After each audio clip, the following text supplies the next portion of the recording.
Hey everybody, Phil here. Super excited about season 6 of Giving Done Right coming in September. But right now, we have something special for you.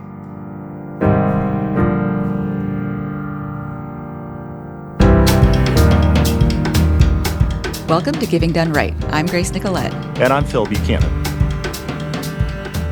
Today, I'm so pleased to have this very special episode of Giving Done Right, Grace Nicolette's last. And it's just an opportunity for us to talk with her a bit in between season 5 and season 6.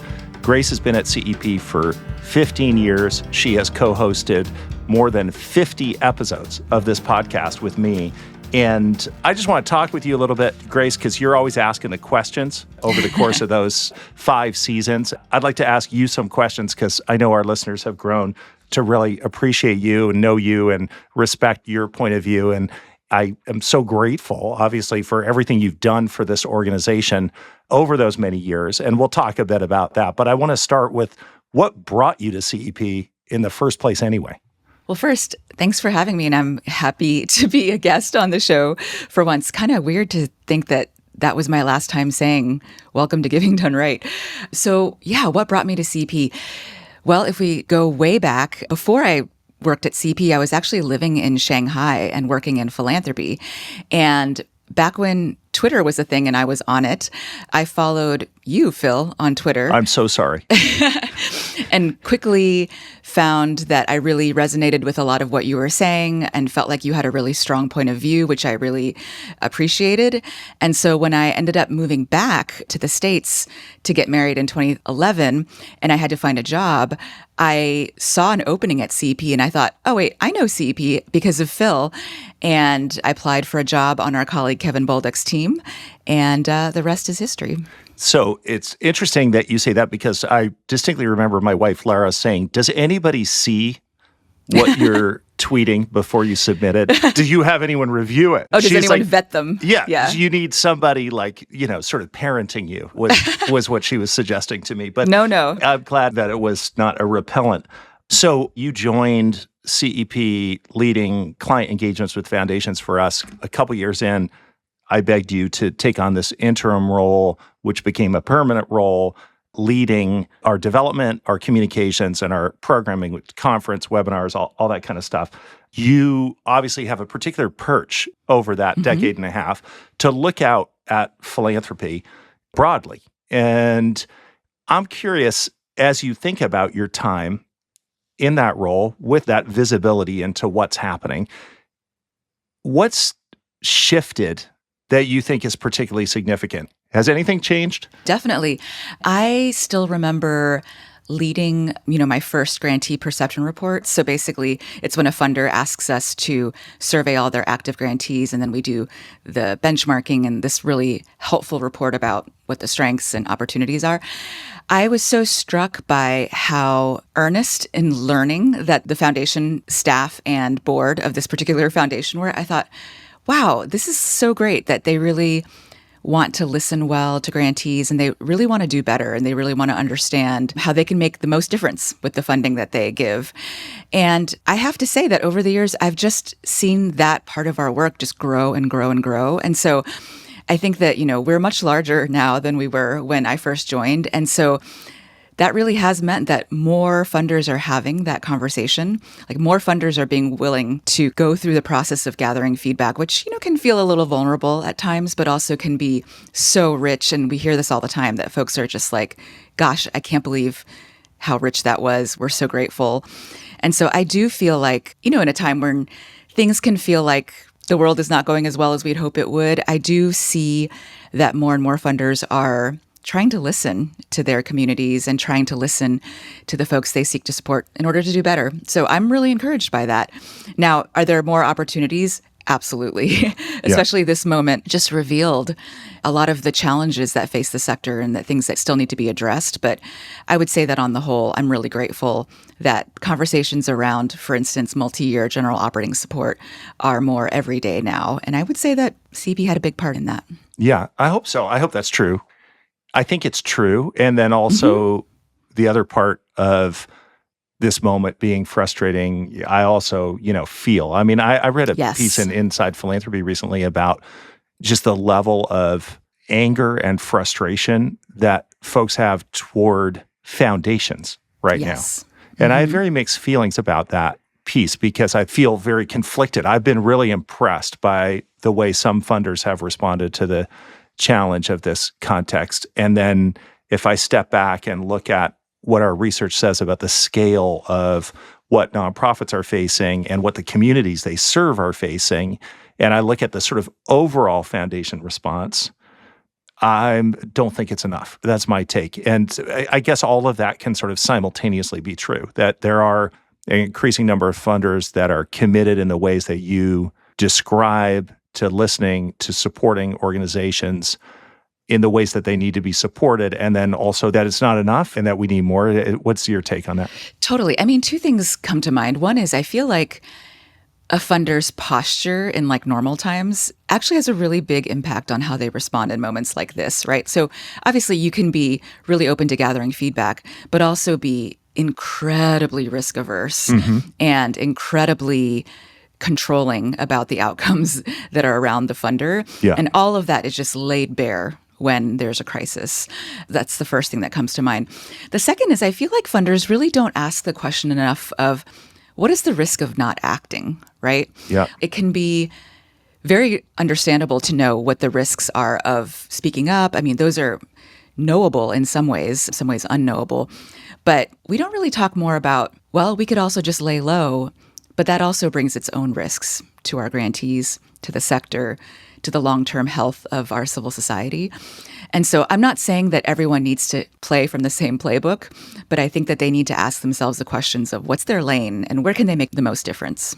Yeah, and I think to combat, and this is true for individual donors, it's true for foundation staff, to combat the sort of sense of fatigue or powerlessness that can lead folks to just say, I'm just going to compartmentalize and go on with my own life. And I don't know how to combat that. I mean, I think part of it is folks acting collaboratively together, getting energy and support from each other. But, that fatigue is real. I mean, as you know, we've been spending a lot of time trying to just raise the visibility of our periodic check-ins with a representative group of nonprofits about how they are faring in this time. And I've been interested to see how many funders have basically said, not in these words, like, they're tired. Well, we're tired too. And I got to admit, I do it sometimes, just sort of like roll my eyes like, okay, you're at an endowed foundation. You don't have to worry about meeting payroll. But actually, they feel besieged by requests. And I think individual donors too, because of the like ripple effects of the federal funding cuts and the way that that's increasing demand. So there's some psychological piece here of how do we get people to get off the couch, do something, and not disconnect. And sometimes it actually is just a sense of overwhelm. Like there's nothing that I can do. I wonder how you think about that even for yourself in your own life. We've talked about this a lot at CEP, which is whenever a crisis happens in the broader world, so for instance, like the COVID-19 pandemic, we saw this, it's really the folks at the farthest margins of society who start feeling the negative impacts first. They're sort of the canaries in the coal mine. Like they really start being persecuted or they start having people go after them. And then it really is this spectrum where it starts with them and then it actually comes eventually for everyone. Right. It's the first they came for ... Exactly. In the authoritarian playbook. And so I feel like the fact that we ourselves, whether donors or people who are not on the front lines working at a nonprofit, are experiencing these things, how much more are people at the margins feeling them? So I think that we can walk and chew gum at the same time, as you often say. Yeah. We can be tired and seek comfort, resolution, rest, and fight for those whom we know are struggling even harder than we are. It's not either or. In fact, one has to feed the other and vice versa. So that's how I think about it. I think that when we're tired, it's actually not the time to throw our hands up, basically. Yeah. I think that's it exactly. And it's like progress isn't going to be linear. You're saying motivation in part out of empathy for those who are dealing with more than we are. And then also I think about the people who came before us historically and what do we owe them? Like not to give up on whatever they did. And those who come after us as well. Absolutely. Okay, switching gears a little bit, Grace, but maybe connected because I'm curious thinking about the podcast, 50 plus episodes, is there something that inspired you or a conversation or a guest that has just stuck with you? I mean, I'm not asking you, well, I am asking you to pick favorites. Like, which of those because we have really had a great opportunity to talk to people who are household names in the philanthropy world or even beyond, in the case of someone like Jeremy Lin, your hero. Yes. But also to talk to people who, probably folks have not heard of, but are just really doing inspiring work. What sticks out to you from all those conversations? Boy, it's so hard to pick just a handful of the ones that I liked, because I think some of those conversations were just so powerful and really did change me. I think a couple themes jump out. Oftentimes, I think donors don't realize that when they are in the journey of knowing how to give and learning how to be better at it, that they themselves get changed for the better. Yeah. I think that they often think that they're the one kind of acting on others with their generosity, which is definitely true. But I also think that there's such joy and even new community that comes out of this journey of giving. So I think about the conversation that I had with April Tam Smith. That one time I think you were away. Yeah, so your favorite time was the one that I couldn't no. join you for. It's not my favorite, but just it. as an example, how she and her husband used to live on 10% of their income and give away 90%. And they started a restaurant that gave all its proceeds away. And during COVID, when the restaurant was about to default on its 10-year lease in Times Square, how people just came out of the woodwork, her colleagues, her friends and neighbors, to keep the restaurant going. And she had no idea that that was going to happen. And she had no idea that she was part of this thicker community. A day or two later, one of my coworkers called and just said, the last thing we want you to do is worrying about this. So we talked among ourselves and we all want to chip in for your payroll. It was so beautiful. I was just sobbing. And they said, just tell us where to send the money. I just love that story. You do mention Jeremy Lin. That has to be one of my favorite in terms of just speaking to a hero of mine. Yeah. And so that was awesome. All the amazing successes like Linsanity, like being the most popular person on the entire planet. Even in the midst of that, I realized, I would just set a new goal. There's always something more to chase after, something more to do. And I realized that if I'm not bringing other people up with me, and if I'm not serving people along the way in my career, no success or failure will really give me the satisfaction and fulfillment that I want. So that's when I started to really look at myself and say, how can I go about my life to continue to radically love and serve other people and to give back to my community? The episode in my mind that always sticks out that I think, gosh, this would be a great episode to include in a college curriculum that is just so engaging, but also just really summarizes so well what donors should know about giving to disaster relief would be the conversation we had with Patty McElreevy from the Center for Disaster Philanthropy. Man, that was so good. I learned so much. Every community, every family, every household, they will all be impacted differently in a disaster. And where they need that help will vary. Some people will need very much that immediate relief. They're going to need that warm meal, that place to bed down, and then they're going to be okay. They'll figure it out. They've got, money in their bank account, or they've got insurance or whatever they may need. There's other people that maybe are going to be okay during those initial phases because they are used to, living hand to mouth. But that longer term now is going to be a crisis for them because the flood has, wiped out their car and now they can no longer get to work. I kind of look at giving to disasters really differently now. Yeah. I thought you were going to say Paul Niehaus at GiveDirectly. Yes, that's true. We got to debate effective altruism with him, which is something that I've always wanted to do. It's we got to ask him all the hard questions. He had this notion that I've heard other people say since, but it was the first time I'd heard somebody make this argument that the question you should ask yourself before giving to an organization that's serving people in some way is that making more of a difference than if I just gave directly to those people? And I thought that is such a simple, practical, useful filter on whether to give to an organization that is doing something to help people rather than the alternative, which is to give directly to people who can do things for themselves. And both are important, obviously. There's different times when each is the best way to proceed. But that question, I think, is the right one. Yeah. And also, he is probably the best ambassador for effective altruism that anyone could find. They got a lot of bad ambassadors. Everyone else is a bad one. I think that like the humility that he brings. He's amazing. And so, so that was lovely because I felt like we got to ask all the hard questions, but it wasn't, I kind of imagined that we would be like debating a Silicon Valley bro or something. Right. No, he was no not hate that. to the Silicon Valley bros who listen to this show. The ones but you in know your what life. I mean? Yeah. Yes. Right. Yes. The people we should be going after are not the people that are giving to like poverty alleviation in the US and sort of hitting them over the head and say, why aren't you doing poverty alleviation in Africa? But it's the people that aren't giving at all, right? Like, well, those are the bad guys in this story. We want to get them into the game. Over the years, you pushed us in a variety of different directions, including to focus more on trying to influence individual donors, different kinds of institutional givers that weren't necessarily foundations. You had a real interest and advocated internally at CEP for us doing more work outside the United States, more work globally, which we have done. You have also pushed us to, make sure that we're not just speaking to the choir, that we're like reaching a diverse range of folks in all the ways, including ideologically.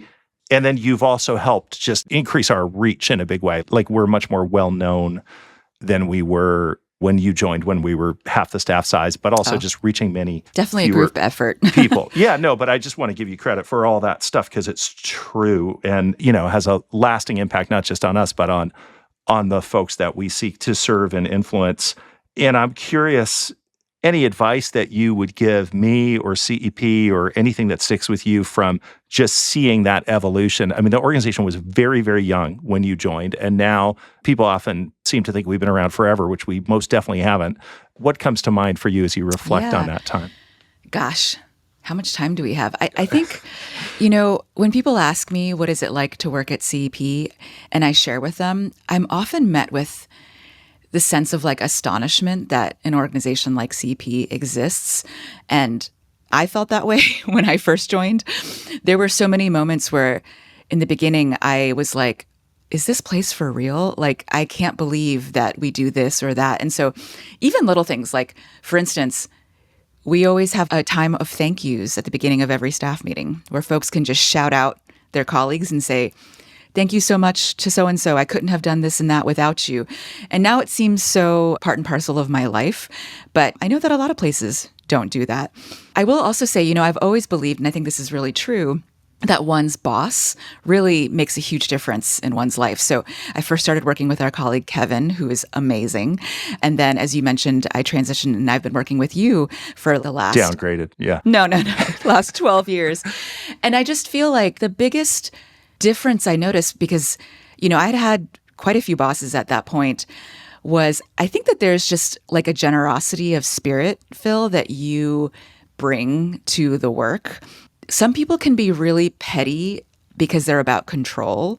And I feel like you have been the opposite of that. There have been moments where I was like, oh, I thought he was going to be a lot more worked up about this one thing. But you've been like, no, actually, let's just trust them to do the right thing. Like, let's err on the side of generosity, not just in spirit, but you've been so generous to the staff too. And so I think that there has been, for me, a change in my mindset around what leadership is, because when I first joined, my idea of leadership was actually more about command and control than it was about how do we foster kind of growth. Those close to me know this, but when I joined the senior team at CEP, I was having my first child. I wanted to get off the road more because I was traveling. And I discovered when I came back from parental leave that I needed to work 4 days a week. That's what worked for my family. And I just felt nothing but support from you and from CEP. And actually, I got promoted to vice president under that kind of working arrangement, which I think just really speaks to just how much CEP really cares about supporting folks where they are and rewarding folks for what they do and not preconceived notions of what it means to show up as a leader. And so I will never forget that. I love that I was able to grow as a parent and as an employee and as a leader, and I didn't have to pick and choose along the way. And now I talk to a lot of parents who are younger than me or earlier on the journey, and I say, you should expect that your employer at least should have that kind of mindset. And then obviously the details can differ, but not to expect anything less than that, because I think that we are all humans and we're trying to do our best to work and be there for our families. And it really abounds to the organization to be that kind of generous to its employees. Well, that's all very kind of you. And, it's interesting because, I started here almost 25 years ago, was the first employee, had a board meeting a few years in where I told the board in executive session, because we were growing, to me, it was like astronomical growth. We went from 7 to 12 staff or something. And I said, I just want you all to know I don't know what I'm doing, which I was then summoned to have a drink with one of our board members who ran a big consulting firm. And he said, that's not something you should ever say to your board. And I'm going to get you a pro bono coach, which I badly needed. But one of the nice things about being in the early moments of establishing an organization is you're not inheriting anything. You can figure it out. But on this whole point about flexibility, which has become a really core part of people being able to ramp up and down, that literally had never occurred to me until I had breakfast with Jeff Braddock, who was Bridgespan's much bigger organization than ours. He was running Bridgespan, but similar timetable. And he was telling me how they had many parents who would ramp up and down part-time to full-time and that their career progression would not be affected. And then I was like, oh, we should do that. It was literally, so just to give credit you, where Jeff. it's due. But yeah, one thing I'd love to ask you about is just a little bit more about where your interest in even doing this work has come from and what has influenced you. I know, and we talk about it sometimes on the podcast, that your faith is a really important part of your life, of who you are. I actually don't know to what degree that sort of directly connects to your decision that this philanthropy world would be where you would spend your professional time. But can you share a little bit about why you've chosen to do this work? Sure. So I would say it wasn't one thing. I think that when I was in China, I kind of backed into starting a small consulting firm with some friends, American and Chinese friends, that helped foundations and corporations do their giving in China. And partially it was just because we saw the need. I mean, it was kind of in our face all the time. We were going into Western China and visiting orphanages and all of that. I was part of a really awesome faith-based community. And so, I feel like the faith piece is certainly, of any faith, the giving piece is a core part. And I would say the other biggest influence on me is actually my parents, my dad in particular. They are also just uncommonly generous people.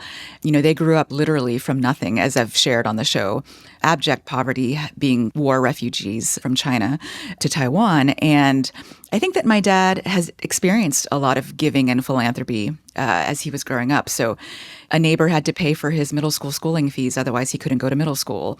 The Catholic Church was really active in their area, and that's actually how they got fed a lot of times. And so really encouraged that with my brother and I from a very young age, that giving was a really important part of being in the world. And to this day, they are still very, very generous. And one of the joys, which I've also shared on the show, is actually giving with them. We have identified things that we like to give to together. It's just been an extension of our relationship, which I think I'm really grateful for. So I would say, when we've had guests on, like my friend Vivian Long, where their parents also had a huge impact on her giving and her leading their family's giving, I really resonate with that because that was certainly true for me as well. And as for what's next, actually, because I am very close to my family, I think it was a really hard decision to leave CEP. Yeah. And I think that, I'm at a phase where my parents probably need me around more. And they live overseas. They live in Taiwan. And also my kids and husband are also folks that I probably need to spend more time with as well. So it was not an easy decision. But as I'm finding, as I've been kind of sharing the news, it is sort of this secret society of people who know what it's like to take care of both aging parents as well as kids. It's the sandwich generation thing. And so I've gotten some really kind notes from people about that. But that certainly I have felt now for a bit that is sort of the next chapter that I'm being called to. And it wasn't easy because I love CEP so much and I love the people at CEP. Some folks know that my dad actually had a stroke in our home in 2023 during the CEP conference. And I actually learned in the months that followed just how much my colleagues at CEP are part of my village. And it was just really amazing how folks just showed up and were so kind and supportive to us during that time. And I think that there's a reason for everything. And I'm not particularly good at endings, but felt kind of led to have this ending, which has just filled me with nothing but gratefulness. Yeah. And, you've been such a mentor to so many people here that it didn't surprise me one bit that everybody wanted to rally to support you after all that you had given them. Speaking of endings, I feel like, 50 plus interviews trying to influence givers of various types to give more effectively, you and me asking the questions of others about, well, what advice do you have? I guess I want to ask that of you now. So what are the 1, 2, 3, whatever number of things that you would want to leave with our audience, whether it be an individual donor, whatever level of giving, or a program officer at a foundation or a foundation president, whether it's a volunteer gig or whether it's a paid gig, who are charged with or have given themselves the charge of giving effectively to make a difference in the world, what would you want them to remember or keep in mind? The phrase that comes up most in my head is relationships matter, which is the name of an early CEP report that we had. I think that I didn't realize just how critical a relationship between a funder and a nonprofit or a cause can be. Now, obviously, that doesn't have to exist, right? That relationship in the instance of Mackenzie Scott or direct cash transfers. In some cases, there are other aspects of that giving that mitigate the fact that there's no relationship. But for the rest of us, like the everyday givers and also people who work at foundations, I think that sometimes it's easy to give short shrift to the quality and the nature of relationships that we are in that giving. There's sometimes no playbook for that, right? It's kind of hard to teach at times, but it is learnable as we have resources to share around that, because I think that it's the quality of that relationship that allows nonprofits and community members to be truly candid with folks about how things are going. It's that quality of the relationship that allows donors to be even more generous than they would have otherwise. And so I'm leaving just thinking about really taking time to understand how can we deepen and make relationships more high quality? Because at the end of the day, I think those things matter the most. And the money flows from that, but the relationships matter the most. Completely. Yeah. And that's how change gets made and how right. It becomes lasting. Grace, thank you so much for everything you've given, not just to CEP or to this podcast, but also just to the broader field of philanthropy.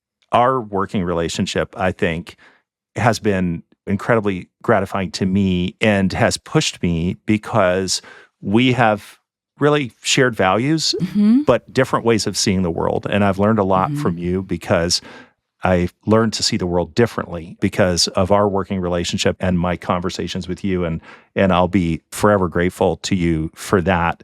This podcast has been, one of the most fun things I've done professionally. So I appreciate Same for me. You agreeing to do this with me. And back in 2020, we're going to do season 6, and it's going to be just me, and we're going to see how that goes. It's not going to be the same. And I just want to thank you for everything that you've given. And I hope that when you decide to get back into the workforce and run some big foundation, I certainly hope that you will support CEP. So that's going to be my final request to you. Absolutely. I will always remain CEP's most loyal fan. And thank you so much, Phil. This has also been one of the most fun things I've ever done. So thanks, everyone. This is Grace signing off. Thanks, Grace. Appreciate you.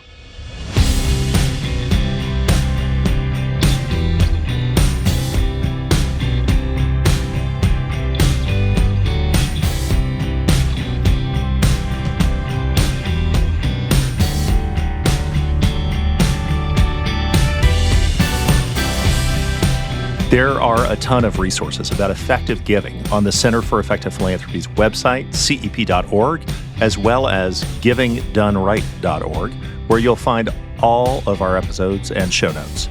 You can also send us a note at gdrpodcast@cep.org. We want to thank our sponsors who've made this season possible, including Sobrato Philanthropies, Prebis Foundation, Stubsky Foundation, and Colorado Health Foundation. And a note that any opinions expressed by our guests on the show do not necessarily reflect the view of CEP or our sponsors. If you like the show, please leave us a review or invite a friend to listen. Giving Done Right is a production of the Center for Effective Philanthropy. It's produced by Cold Italian. Our original podcast artwork is by Jay Kutzka. Special thanks to our colleagues Sarah Martin, Molly Heidemann, Christina Tran, Chloe Heskett, and Naomi Rafael for their marketing, research, writing, fundraising, and logistical support. CEP provides data feedback programs and insights to help individual and institutional donors improve their effectiveness. CEP is a nonpartisan tax-exempt organization under Section 501c3 of the Internal Revenue Code. We do not endorse, support, or oppose any political party or candidate for public office, and our research programs and public communications are designed to advance our mission and serve the public interest without regard to partisan considerations.